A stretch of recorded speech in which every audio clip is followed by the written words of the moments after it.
عمر صاحب آپ نے ڈیٹیل میں کچھ چیزیں تو بتائی, میں کچھ چیزیں مزید پوچھوں گا آپ سے, لیکن ایک بات سمجھائیں ہمیں کہ جو ٹرمز اینڈ کنڈیشنز ہیں جو آئی ایم ایف کی ہوتی ہیں, ان میں سے اگر آدھی کنڈیشن بھی مان لی جائے یا سپوزڈلی آدھی سے زیادہ کنڈیشن مان لی جائے اور کچھ کنڈیشن نہ مانی جائیں, تو پھر کہاں پہ ہم لوگ کھڑے ہوں گے؟ ہم کیسے, کیا ہمیں ہیٹ فیس کرنا پڑے گی آئی ایم ایف کی, یا ہمیں آئی ایم ایف کو ریلیف دے گا, یا ہاؤ ڈو تھنگز ورک؟ میں عام آدمی کی زبان میں اس لیے پوچھ رہا ہوں کہ عام آدمی کو بھی سمجھ آئے کہ what's going to happen in the days to come.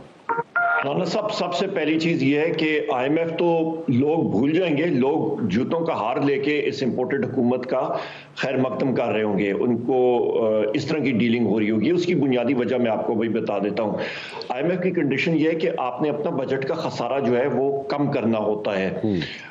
Budget کا خسارہ ہو کیا رہا ہے, کیونکہ افراد زر جو کہ اس موجودہ حکومت امپورٹڈ حکومت نے کیا ہے, تو اس کی وجہ سے آپ کا بجٹ کا خسارہ جو ہے وہ بڑھ رہا ہے. یہ افراد زر بڑھ رہی ہے, ساتھ تنخواہوں میں اضافہ جو ہے وہ ہو رہا ہے, تو آپ کے جو حکومتی اخراجات ہیں وہ بڑھ رہے ہیں.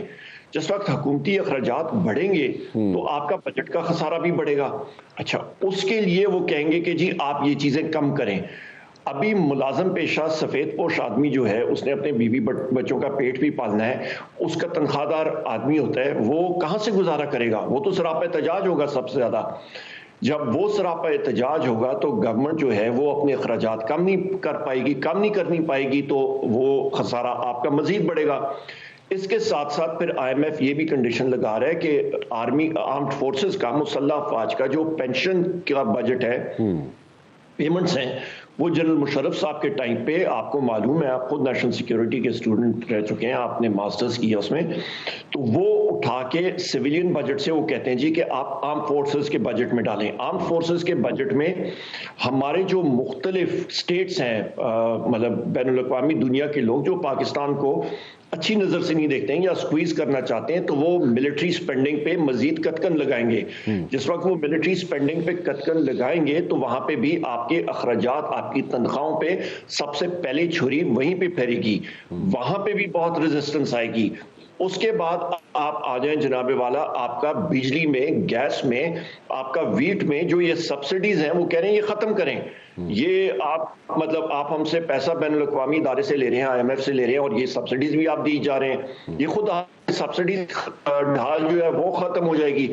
اس کے ساتھ ساتھ پھر آپ کی جو ترسیلات باہر سے آ رہی ہیں, یہ امپورٹڈ حکومت کی جو شاخرچیاں ہیں, جو آپ کے پروگرام میں پچھلی بار ہم لوگ ڈسکس کر رہے تھے کہ 175 یا 76 گاڑیاں یہ امپورٹ کر رہے ہیں, اس کی یہ تو ان کے پاس پیسہ ہے, عوام کے لیے نہیں ہے.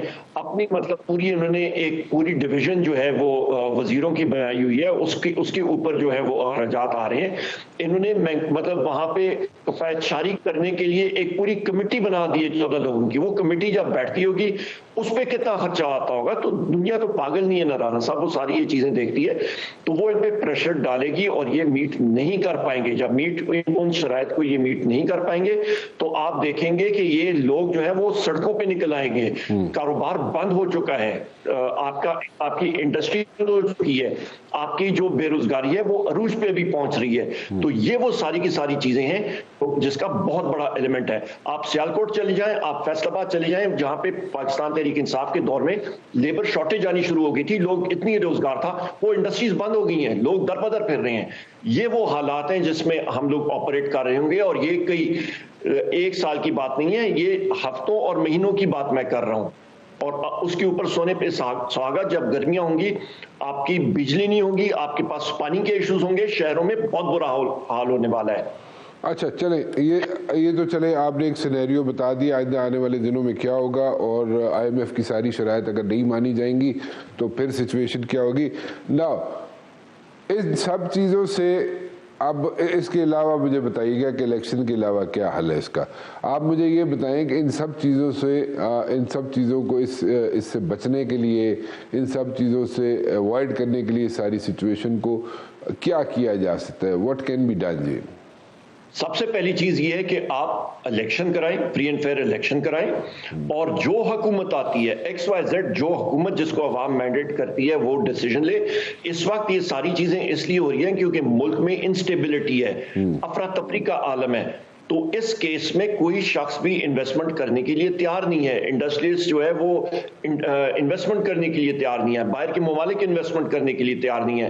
باہر کے ممالک، سعودی عرب جیسا ملک جو ہے وہ کہتا ہے کہ آپ آئی ایم ایف کنڈیشنز کو میٹ کریں، تب ہم لوگ آپ کو مشروط طور پہ یہ لونز دیں گے یا آپ کو بیل آؤٹ، آپ کو ہیلپ کریں گے، جو پہلے کبھی بھی نہیں ہوا، کیونکہ حکومت کی، موجودہ امپورٹڈ حکومت کی کوئی کریڈیبلٹی نہیں رہی۔ وہ لوگ اس کو سرکس دیکھتے ہیں، کوئی مانتا نہیں ہے۔ سو واحد حال ہے کہ ایک الیکشن ہو، جو حکومت آئے وہ ڈیسیجنز کرے اور آگے بڑھے جمہوری انداز میں۔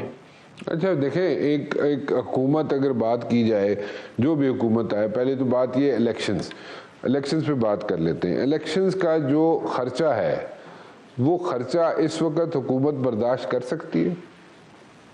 بالکل کر سکتی ہے۔ بجٹ میں آپ کے الیکشن کمیشن کے پاس بجٹڈ ہے، ساری دنیا کو پتا تھا جس دن اسمبلی بنی، مطلب 2018 میں اسمبلی وجود میں آئی، 2023 کا ساروں کو پتا ہے کہ جی اگست میں یہ اسمبلی 18 اگست کو تحلیل ہوگی، اس کے بعد 90 دن کے اندر اندر الیکشن ہے، ساری دنیا کو 60 دن کے اندر الیکشن ہے، ساری دنیا کو معلوم ہے، بجٹڈ ہے اماؤنٹ۔ اچھا، دیٹ اماؤنٹ، جو کہ اماؤنٹ لگانی ہے الیکشنز پہ، وہ بجٹڈ ہے؟ بالکل ہے۔ وہ آپ یہ کہہ رہے ہیں کہ وہ خزانے میں موجود ہے؟ بالکل ہے، بجٹڈ اماؤنٹ ہے۔ اچھا، سو اس میں اس کو نکالا نہیں گیا، اس کو خرچ نہیں کیا گیا، بجٹڈ ہے۔ بجٹڈ ہے۔ اچھا، اب آگے چلتے ہیں۔ اگر الیکشنز میں سپوزڈلی آپ لوگ آ جاتے، پی ٹی آئی کی حکومت بن جاتی ہے، پی ٹی آئی آ جاتی ہے، اب مجھے یہ بتائیں کہ پی ٹی آئی کی حکومت نے، اگر میں پرانا ایکسپیرینس دیکھوں، پہلا سال پی ٹی آئی کی حکومت کا دیکھوں، تو پی ٹی آئی کے حکومت کا پہلا سال جو تھا، اس میں تو آپ آئی ایم ایف کے پاس نہیں گئے، اور اس میں آپ لوگوں نے ڈیلے کیا، اور اس ڈیلے کی وجہ سے بھی کافی سچویشن بنی، کافی مسائل بنے۔ اور اگر آپ ڈائریکٹلی چلے جاتے آئی ایم ایف کے پاس شروع میں ہی، جب آپ کی حکومت آئی تھی، تو سچویشن ڈیفرنٹ ہوتی۔ سو اب ایسی کون سی چیز ہوگی، ایسے کون سی ٹیم ہوگی، ایسے کون سے آپ کے پاس لوگ ہوں گے، اکانومسٹ ہوں گے یا ایکسپرٹس ہوں گے، جو پہلے دن سے آتے ہی آپ لوگ ساری چیزیں ٹرن اراؤنڈ کر دیں؟